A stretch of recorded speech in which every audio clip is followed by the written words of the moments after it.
إن الحمد لله نحمده ونستعينه ونستغفره ونعوذ بالله من شرور أنفسنا ومن سيئات أعمالنا من يهده الله فلا مضل له ومن يضلل فلا هادي له أشهد أن لا إله إلا الله وحده لا شريك له وأشهد أن محمدا عبده ورسوله أما بعد.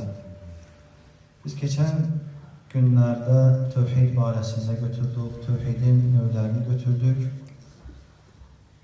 Bugün də şirk barəsində götürəsiq və həmçinin şirkin növləri və şirkin təhlükəsi barəsində götürəsiq.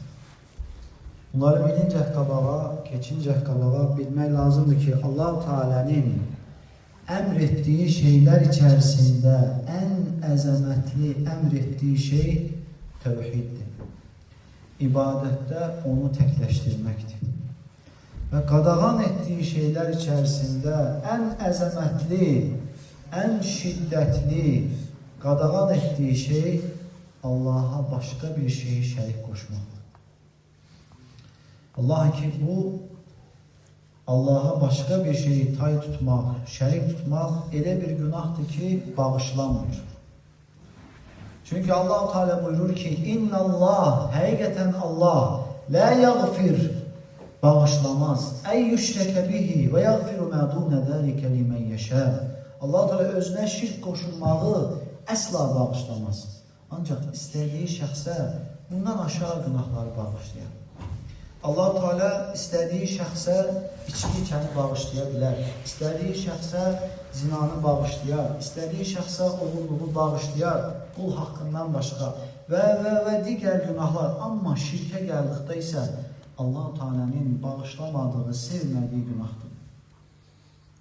Ona görə biz bilməliyik ki, şirk nədir? Allah-u Teala bizi yaratan, bizə bu qədər neyməti, bu əzaları, bu başı, gözü, bu qulağı, bu qəlbi verən Allah-u Teala bizdən nə istəyir? Nəyi bizə qadağan edir? İnsan bunu bilməlidir. İnsanın yaradılma məqsədi də elə budur. Allah ki, ömür artıq gedir. İnsan 35'e çatdı, 35'ten keçdi, artıq geri sayım başlayır. Çünki Peyğəmbər s.ə.v buyurur ki, ümmətimin ömrü 60-70 il arasıdır. Ölüm bizə də gələcək. Necə ki, bizim valideynlərimizə, ata-babalarımıza, nənə-babalarımıza gəldiyi kimi bizə də gələcək və biz də müəyyən vaxt xatırlanasıyıq və sonra biz də tarixin zibilliklərində yoxa çıxıb gedəsirik. Və bizim babalarımızın, ata-babasının qəbirlərini biz tanıyırıq mı? Tanımırıq. Üstündən heç 100 il keçmir, 150 il keçmir. Və biz də bir gün belə olasıyıq. Ona görə İnsan Rəbbi ilə olan əlaqəsini gücləndirməlidir. Rəbbini tanımalıdır və onun qəzəbinə düşər olacaq şeylərdən uzaq olmalıdır. Və Rəbbin də ən çox qəzəbinə, Rəbbi qəzəbləndirən şey də Allaha başqa bir şeyi şərik qoşmaqdır, şirk qoşmaqdır. Şirk iki qismə bölünür. Şirk iki qismə bölünür. Böyük şirk, bir də balaca şirk. Birinci başlayasınız böyük şirkdən. Böyük şirkin tərifi var. Allaha aid olan bir şeyi başqasına yönəltməkdir. Allaha aid olan bir şeyi başqasına yönəltməkdir. Misal üçün, şəfa vermək kimə aiddir? Allah-u Teala. Amma biz şəfanı bütdən istəyirik, Allah qorusun. Demək, Allaha aid olan şeyi Allahdan başqasına yönəltdir. Qorumaq kimə aiddir? Allah-u Teala'ya. Amma biz Allahı qoyub da digər evliyalara, digər qəbirlərə yönəlirik ki, onlar bizi qorusun. Evlad vermək kimə aiddir? Allah-u Teala'ya. Amma biz Allahı qoyub da başqasına yönəldiyimiz zaman qəbirlərə beşik bağlayıb, ağaclara əskilər asıb və yaxud da ki, dəvə piridir və yaxud da digər adlar verilən pirlərə gedib, onlardan nəsə istəməyimiz nədir? Allaha aid olan bir şeyi Allahdan başqasına yönətmiş olur. Bu, böyük şirk sayılır. Və böyük şirk insanın bütün əməllərini heç edir. Əgər bir insan samalyotdayken samalyot büdrəyərsə və samalyotda olduğu zaman desə ki, ya Abdülkadir Geylani sən bizi qoru, həcdən qayıta olsa belə Allah qorusun bütün əməlləri heç oldu. Çünki qorumaq kimə aiddir? Allah subhanahu wa ta'ala'ya aiddir. Ondan başqasına yönəlmək nədir? Bütün əməlləri heç edir. Amma insan buna diqqət etməlidir. İnsan xəstələndiyi zaman Allahdan şəfa istəməlidir. İnsan ruzi istədiyi zaman Allahdan istəməlidir. Qorxduğu zaman yalnız Allahdan qorxmalıdır. Əgər bir şəxs Allahdan qorxmursa, hər şeydən qorxur. Hətta öz kölgəsindən belə qorxur. Ona görə insan bu şeyləri Allaha başqa bir şey, Allaha aid olan bir şeyi başqasına yönəltmək nədir? Böyük şirkdir, insanı İslamdan çıxardır. Və Allah subhanahu wa ta'ala'nın pak və müqəddəs olanın, heç nəyə möhtac olmayanın, hər kəsin, hər birimizin ona möhtac olduğu halda Allah-u Teala'nın bu ən qəzəbinə gəldiyi bir əməldir. Bundan çəkinmək lazımdır. Əgər kimsə belə bir şey etmişdirsə, Rəbbinə tövbə etsin. Xüsusən də bu ayda. Ola bilsin ki, insanlar olub, yəni insanlara elm çatmayıb və insanlar bundan qafil olublar, cahil olublar və müxtəlif pirlərə gediblər, onlardan yardım istəyiblər və insanlar var ki, subhanallah, onlar yüzlərlə kilometrlər gedirlər, filan kəsin qəbrini, Həsən Hüseyin qəbrini ziyarət edirlər və Allahın qarşısında zəlil olmadığı kimi, zəlil olmadığı halda onun qarşısında zəlil olurlar. Qabağında sürünə gedirlər və deyirlər ki, ləbbeykə ya Həsən, ləbbeykə ya Hüseyin, sənin hüzurundayam, ey Hüseyin. Yəni, subhanallah, bunlar böyük azınlıqdır. İnsan yalnız Allaha qul olmalıdır. Yalnız Allahdan istəməlidir. Və həmçində şirklərin kiçiyi də odur ki, böyük şirkə aparan sözlərə, əməllərə və bir də niyyətlərə kiçik şirk deyilir. Misal üçün, kiçik şirkə misal nədir? Sözlərə deyildiyi zaman bir insanın Allahdan başqasına and içməsi. Yəni, Allaha and içmək, and nə üçündür? And qarşında olan bir şəxsi sənin düzgün danışdığını ona təsdiq etmək üçün Allahı ortada şahid qoymağındır. Və desən ki, Allah haqdır ki, Allaha and olsun ki, mən bu sözdə düzəm.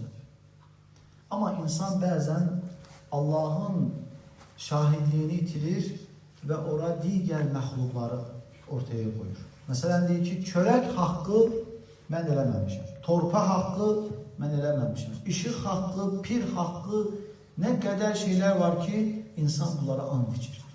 Çörəyi haqq tutur ortaya və sonra da çörəyi yiyir. Torpa haqqı deyir və sonra gedib ora torpağın üstünə öz ehtiyacını ödəyir. Və daşdan düzəlmiş pirləri, yəni Allaha layiq olmayan bir şeyləri Allaha tay tutur.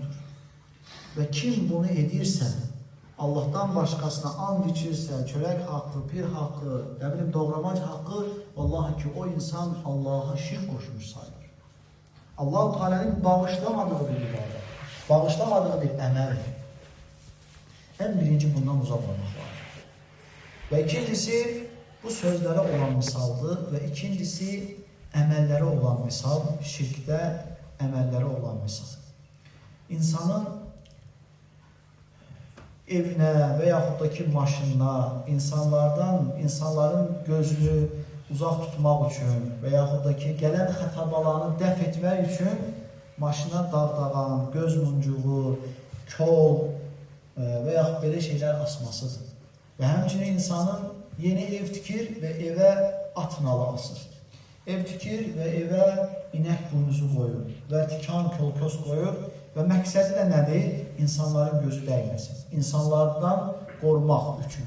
Yəni, bu insan fikirləşmir ki, subhanallah, bu astığın dağdağan özü-özünü saxlaya bacarmır. Qoyduğun o nal özü-özünü saxlaya bacarmır. Özü-özünü saxlaya bilməyən bir şey, bir dəmir parçası sənin evini necə saxlaya bilər ki? Heç cür saxlaya bilməzlər. Heç ağılla da bu düzgün gəlir. Və həmçində insanın Rəbbinə qarşı olan nankörlüğü deyil.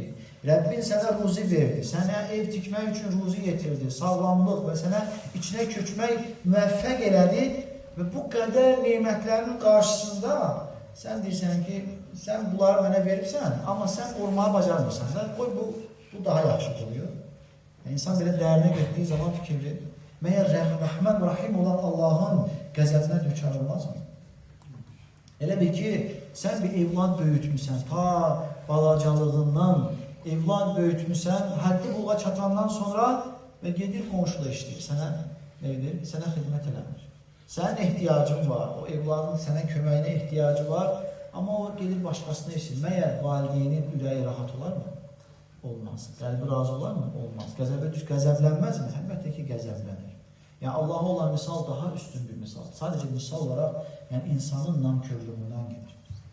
Və bir də var ki, şirk, niyyətdə olan kiçik şirk, bu da insanın riya etməsidir. Etdiyi əməli başqası görsün deyə etməsidir. İnsan namaz qılır, namaz qıldığımız zaman biz bilirik ki, qul Rəbbi ilə qarşı-qarşıyadır.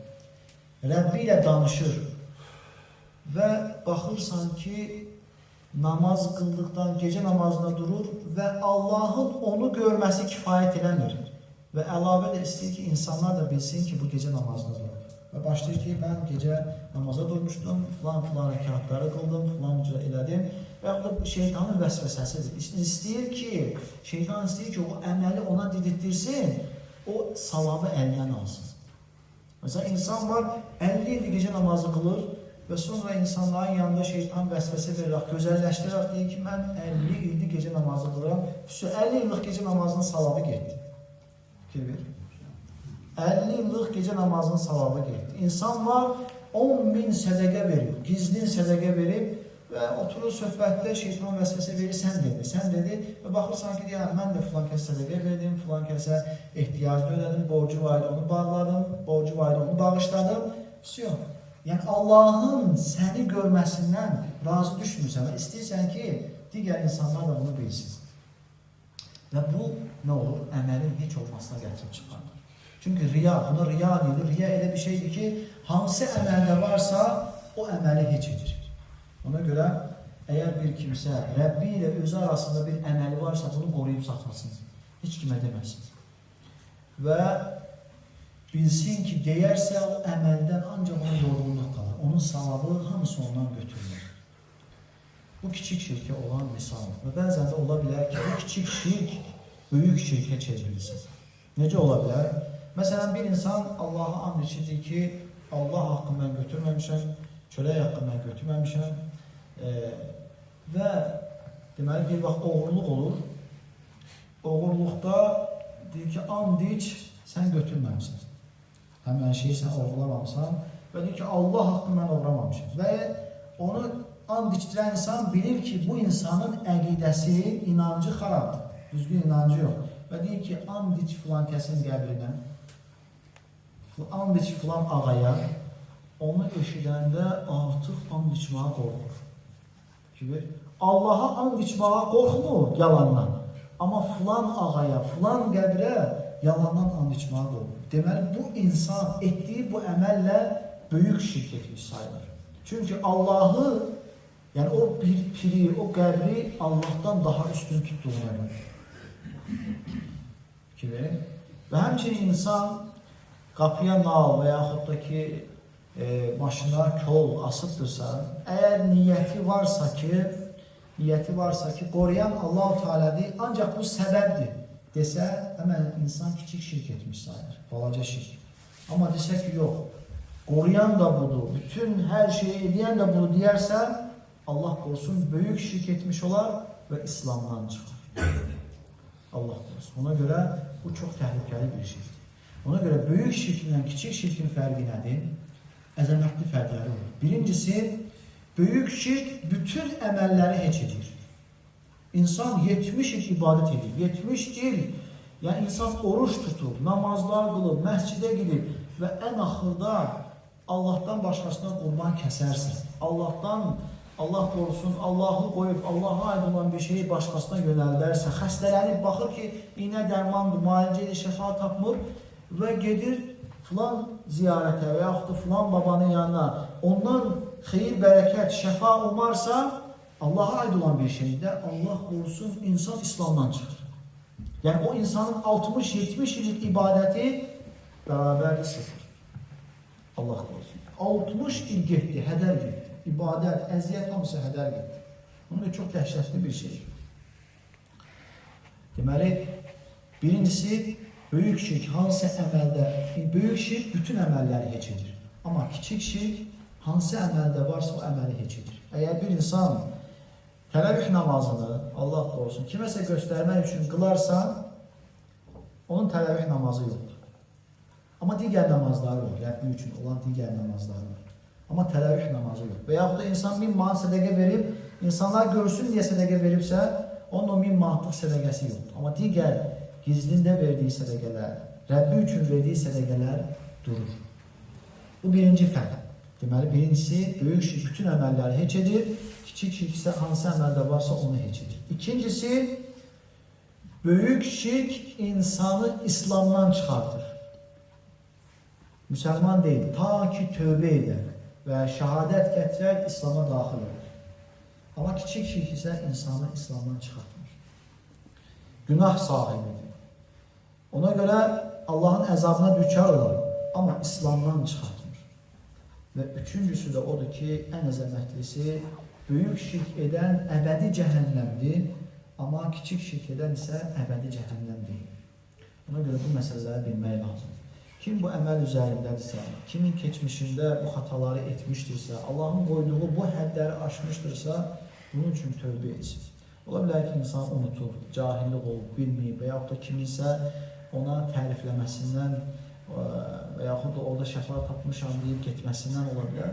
Və kimdə belə bir şey baş veribsə, hal olubsa, insan gərək nə qədər ki, ölüm gəlməyib, bunlara tövbə etməlidir. Vallahi ki, tövbə edildiyi zaman Allah-u Teala bütün günahları bağışlayardır. Allah Teala buyurur ki: "Qul ya ibadiyellezine esrafu ala enfusihim la taqnatu min rahmetillah innallaha yaghfiru zunuba cemi'a." Peyğəmbər sallallahu əleyhi deyir ki, de, ey özünə zülm etməkdə həddi aşan qullarım, Allahın qoyduğu hədləri aşan qullarım, Allahın rəhmətindən ümidinizi kəsməyin, üzməyin. Tövbə etdiyiniz zaman Allah Teala bütün günahları bağışlayardır.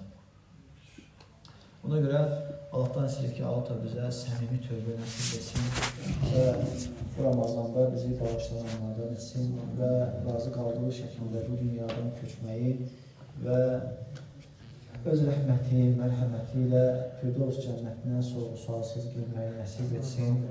Əmin. Subhanəkəllahumma və bihamdik, nəşhədu ən la ilahə illə əntə, nəstəğfiruka və nətubu ileyk.